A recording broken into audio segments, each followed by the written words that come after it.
We are now on quarter 4, week 8 of our most essential learning competencies. At the end of the lesson, you should be able to, first, you may describe experimental probability. Second, perform an experimental probability and records result by listing. Let's have our first activity in this morning. This would be entitled make prediction.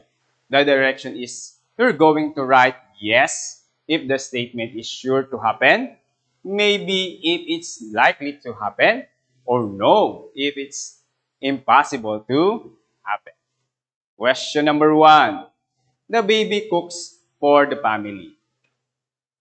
You may comment down your answer, grade 5 learners, in the comment section below. If it's yes, maybe, or no. Time is up. The correct answer is no. Very good, grade 5 learners. Question number 2. The lost cellular phone was found. It is yes, maybe, or no. Time is up. The correct answer is very good, grade 5 learners. This would be maybe. And then question number 3. The teacher teaches the pupils. Comment down your answer, grade 5 learners. If yes is your answer, you got the correct answer, grade 5 learners. Question number 4. The man collapses during the rally. If it's yes, maybe, or no. You may comment down your answer, grade 5 learners, in the comment section below. Good job! The correct answer is maybe. Okay. Now, question number 5. The cat drives the car. If it's yes, maybe, or no? Good job, grade 5 learners. No is the correct answer. Congratulations, grade 5 learners. You did a great job in this activity. Now, let's proceed in discussing experimental probability. What is an experimental probability? An experimental probability is based on actual experiments and adequate recordings of the happening of events. To determine the occurrence of any event, a series of actual experiments are conducted. One of these is tossing a coin. Okay, now, tossing a coin, we have a head and a tail. These are the sample space or the list of possible outcomes, and it has an equal chances to get a head or a tail. Experiments which do not have a fixed results are known as random experiment. The outcome of such experiment is uncertain.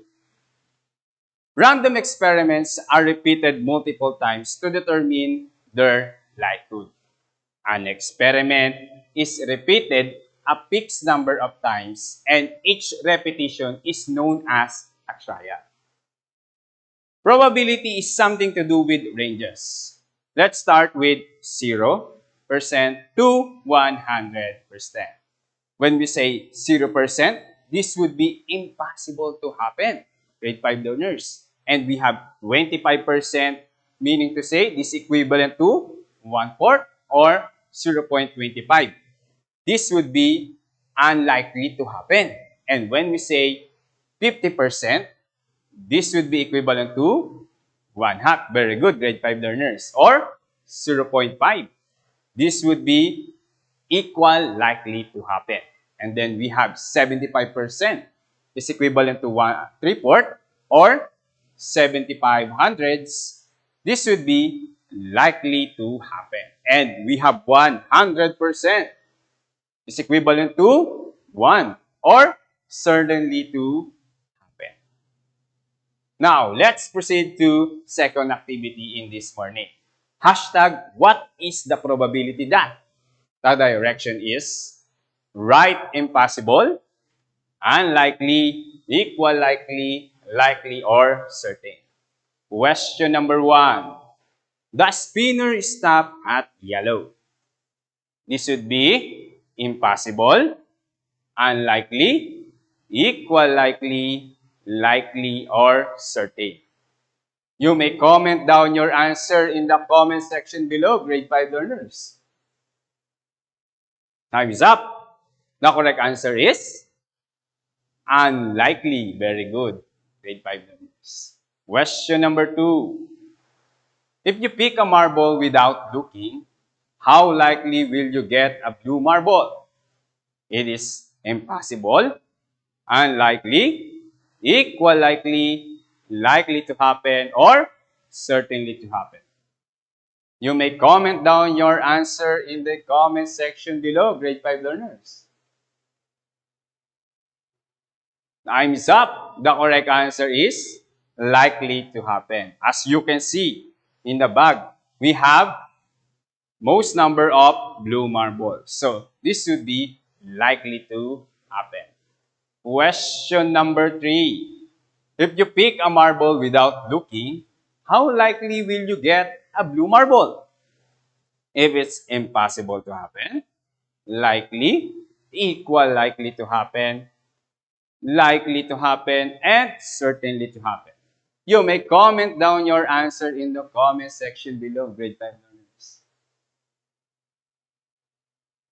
Time is up. The correct answer is very good. Equal, likely to happen. As you can see, the number of marbles are the same with the blue and the red marbles. Okay, question number 4. If you pick a solid figure without looking, how likely will you get a solid figure? If it's impossible, unlikely, equal likely, likely to happen, or certainly to happen. You may comment down your answer in the comment section below. Time is up. The correct answer is very good, grade 5 learners. This should be certainly to happen because all of these are solid figures. Question number 5. If you choose a toy animal without looking, how likely will you get a bird? If it's impossible to happen, unlikely to happen, equal likely to happen, or likely to happen, or certainly to happen. Observe what animals are in the box. Comment down your answer in the comment section. Time is up. The correct answer is impossible to happen because grade 5 learners, as you can see, the animals in the box, there is no birds in the box. So, therefore, the answer is impossible to happen. Now, experimental probability is something to do with events that are used probability.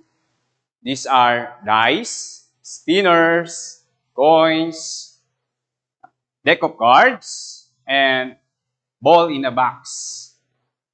Now, this would be the formula for the experimental probability. It's defined by the probability of event is equal to the number of times an event occurs over the total number of trials. Now, let's have our first problem for today. You ask your 3 friends, David, Ira, and Julie, to toss a pair of coins 15 times, each in a row, and the outcome of this experiment is given as below. So this would be the coin toss, the number of heads, and the number of tails. We have David, Ira, and Julie. So David tossed 6 heads and 9 tails. Ira tossed 7 heads and 8 tails. And Julie tossed 8 heads and 7 tails. Now, let's have our solution. To get the probability of head, we have to determine the number of times a head occurs over the number of times a coin is tossed. Then, to determine the probability of tail, so we're going to find first the number of times a tail occur over the total number of times a coin is tossed. Okay, experimental probability is a probability based on the data collected from repeated trials. So experimental probability is equal to P over N, where P represents the number of times an event occurred while performing this experiment in this time or favorable outcome. Now, N represent the number of times an experiment is done or the total possible outcome. Let's have the solution. So, coin tossed by David, Ira, and Julie. The number of heads, the number of tails, the experimental probability for the occurrence of head, experimental probability for the occurrence of tail. Now, let's start with David. We have 6 number of heads and 9 number of tails. And for Ira, we have 7 number of heads and 8 number of tails. And then we have for Julie, we have 8 number of heads and 7 number of tails. Now, let's find the experimental probability for David in heads. We have 6 number of heads and the total number of trials is 15. Then, as you can see, 6 over 15 can be expressed to simplest form. So, let's divide this one by 3. So, 6 divided by 3, the answer is 2. 15 divided by 3, the answer is 5. Now, let's proceed to find the experimental probability for tail. We have 9 number of tails over the total number of trials, we have 15. As you can see again, grade 5 learners, 9 over 15 can be expressed into simplest form. So, let's divide this one by 3. 9 divided by 3 is 3. 15 divided by 3 is 5. Therefore, the experimental probability for head, for David, we have 2/5. And for the experimental probability in tail, we have 3/5. Now, let's proceed to Ira. Ira got 7 number of heads. Over the total number of trials, we have 15. Therefore, Ira got 7 over 15 experimental probability in getting a head. And then we have 8 number of heads and the total number of trials, we have 15. Therefore, 8 over 15 is the experimental probability in getting tail for Ira. And lastly, for Julie, we have 8 number of heads over the total number of trials is 15.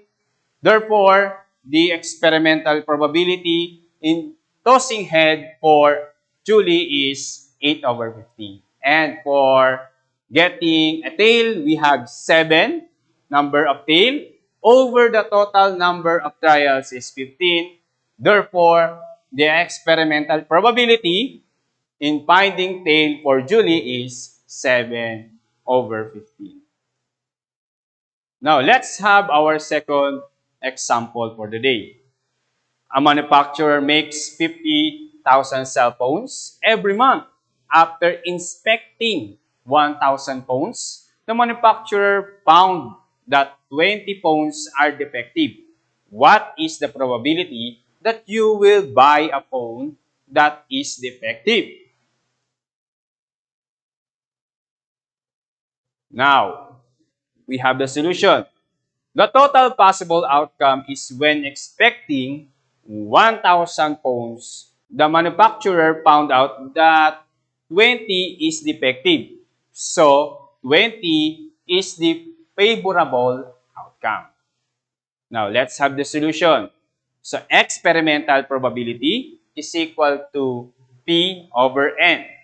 Now, the value of the favorable outcome is 20 and the number of trials is 1,000. So, as you can see, we can simplify 20 over 1,000 to, okay, let's divide this by 20. 20 divided by 20 is 1.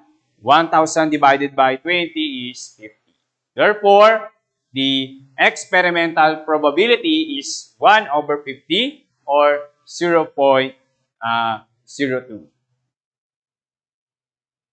Example number 3. In a deck of 52 well-shuffled playing cards, what is the probability of getting king? So this would be the deck of cards. Now let's have the solution. The total possible outcome is 52. The favorable outcome is getting a king. Remember that in a deck of cards, of 52 cards, there are 4 suits has a king. So, there are 4 kings in a deck of cards. Now, let's have a probability. We have experimental probability is equal to P over N. So, the favorable outcome is 4. And then we have the total number of trials. We have 52. So, as you can see, 4 over 52 can be expressed into simplest form. So, let's divide both numerator and the denominator by 4. 4 divided by 4 is 1. 52 divided by 4 is 13. So, therefore, the experimental probability is 1 over 13 or 0.077. Now, let's have our last activity in this morning. Study the spinner wheel. Then answer the following question. This should be the spinner wheel. We have 1, 2, 8. Then, we have different colors. So, the question is, what is the probability of getting 3? You have 30 seconds to type in your answer in the comment section below. Timer starts now.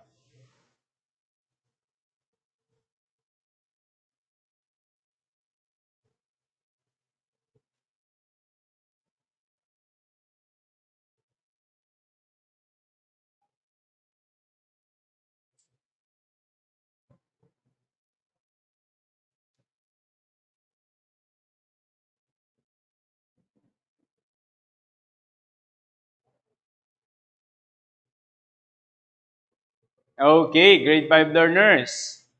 The correct answer is very good. So we have 1 number of favorable outcome over 8 number of trials. Therefore, the experimental probability is 1 over 8.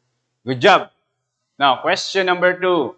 What is the probability of getting even number?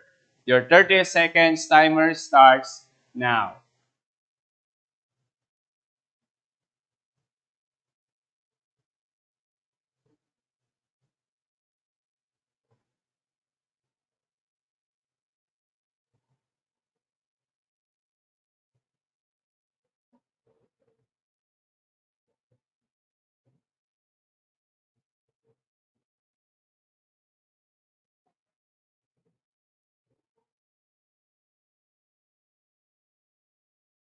Time is up, grade 5 learners. As you can see, we have 4 even numbers. We have 2, 4, 6, and 8. Now, let's show the experimental probability. The favorable outcome is 4 out of 8 number of trials. So, as you can see, 4 over 8 can be expressed to simplest form. So, 4 divided by 4 is 1, then 8 divided by 4, the answer is 2. Therefore, the probability or the experimental probability in getting even number is 1/2. Now, question number 3. What is the probability of getting odd number? So, these are the odd numbers. Then, timer starts now.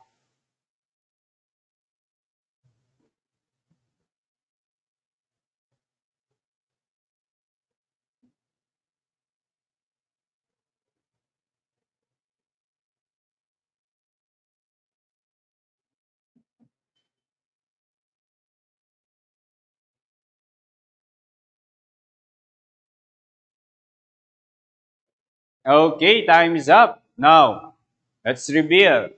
So, the favorable outcome is 4 because we have 1, 3, 5, and 7. So these are the odd numbers in the wheel.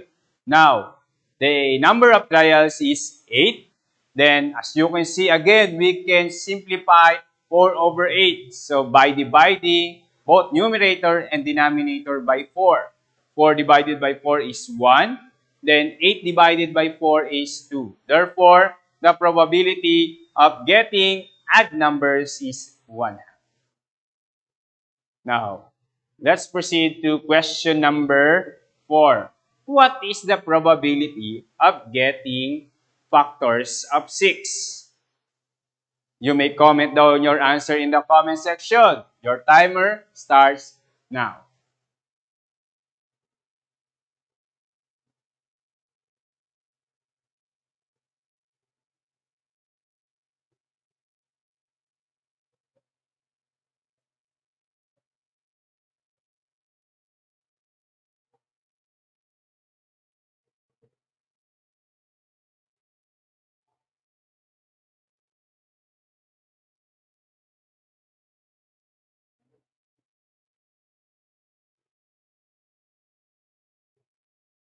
Okay, grade 5 learners, time is up. Now, let's reveal the factors of 6. We have 1, 6, 2, and 3. Therefore, the favorable outcome is 4. And then the number of trials is 8. Then simplify 4 over 8 divided by 4, both numerator and denominator. 4 divided by 4, we have 1. 8 divided by 4, the answer is 2. Therefore, the probability of getting a factors of 6 is 1/2. Okay, last number, we have the question number 5. What is the probability of getting numbers as a product of 10? Your 30 seconds timer starts now.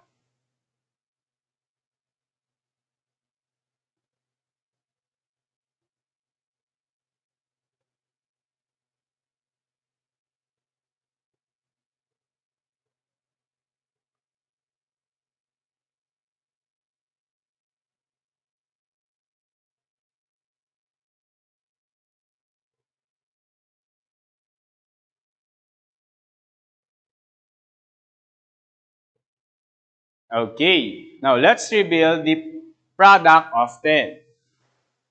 No, so we have 2 and 5.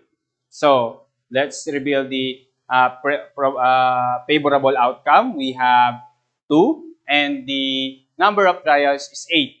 Then as you can see, we can simplify 2 over 8 to simplest form. So let's divide both numerator and denominator by 2.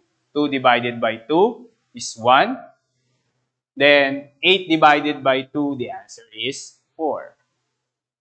Therefore, the experimental probability, grade 5 learners, is 1 over 4. Now, we have another question for question number 6. What is the probability of getting vowel in the word mathematics? Your 30 seconds timer starts now.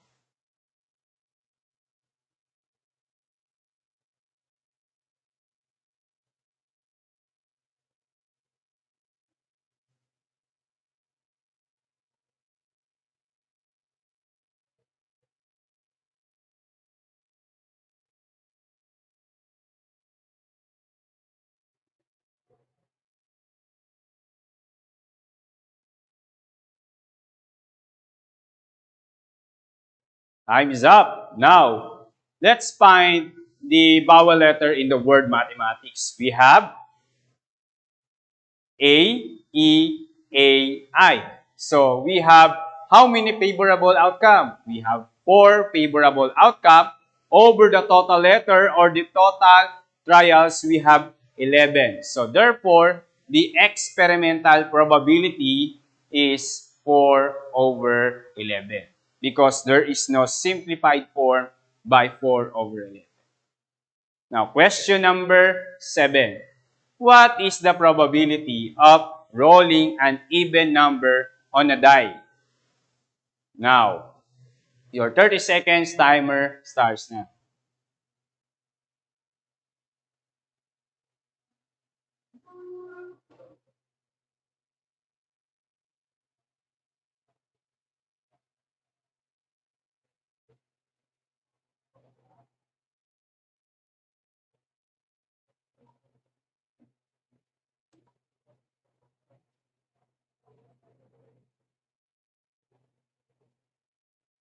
Okay, grade 5 learners. So, these are the list of possible outcome. So, what are the even numbers in rolling a dice? We have 2, 4, and 6. So, therefore, the favorable outcome is 3. Over the total number of trials, we have 6. Then, let's divide both numerator and the denominator by 3. 3 divided by 3 is 1. Then 6 divided by 3 is 2. Therefore, the experimental probability in rolling a die to get an even number is 1/2. Okay. Now, question number 8. Leo is playing cards with his friend. When he draw a card from a pack of 20 cards, number cards, from 1 to 20, what is the probability of picking number card which is a factor of 30? So these are the numbers. So from 1 to 20. So you may comment down your answer in the comment section below. Grade 5 learners, your timer starts now.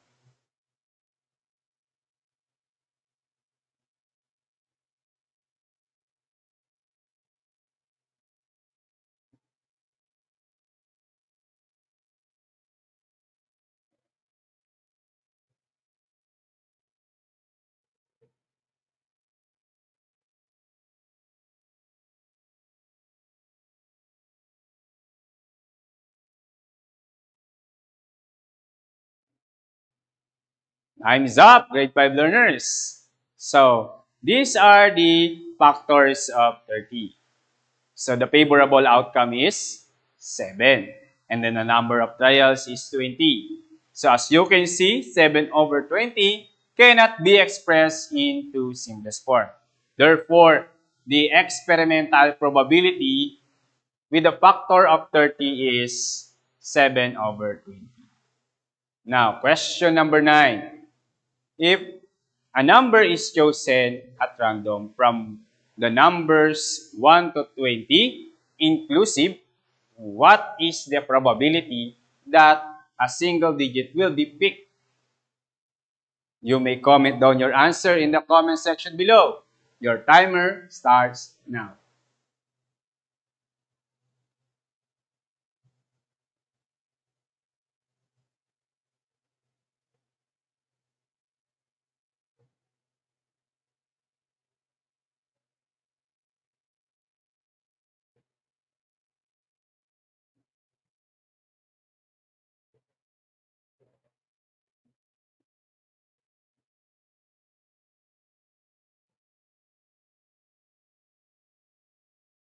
Time's up. Now, let's reveal. So, this would be the single digit number. So, we have how many? We have 9. So, this would be the favorable outcome. And then the total number of trials is 20. Therefore, 9 over 20 is the experimental probability in choosing single digit from 1 to 20. Now, grade 5 learners, keep in mind that probability is a branch of mathematics that deals with the likelihood of the occurrences of the given event.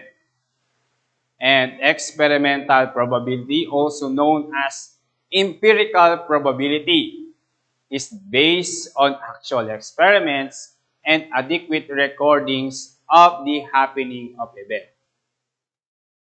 So, a 50-50 chance means exactly the chance which is also equivalent to 0.5 or 1/2. And to find the probability of an event, use the formula probability of event is equal to favorable outcomes over the total possible outcome or the total number of trials.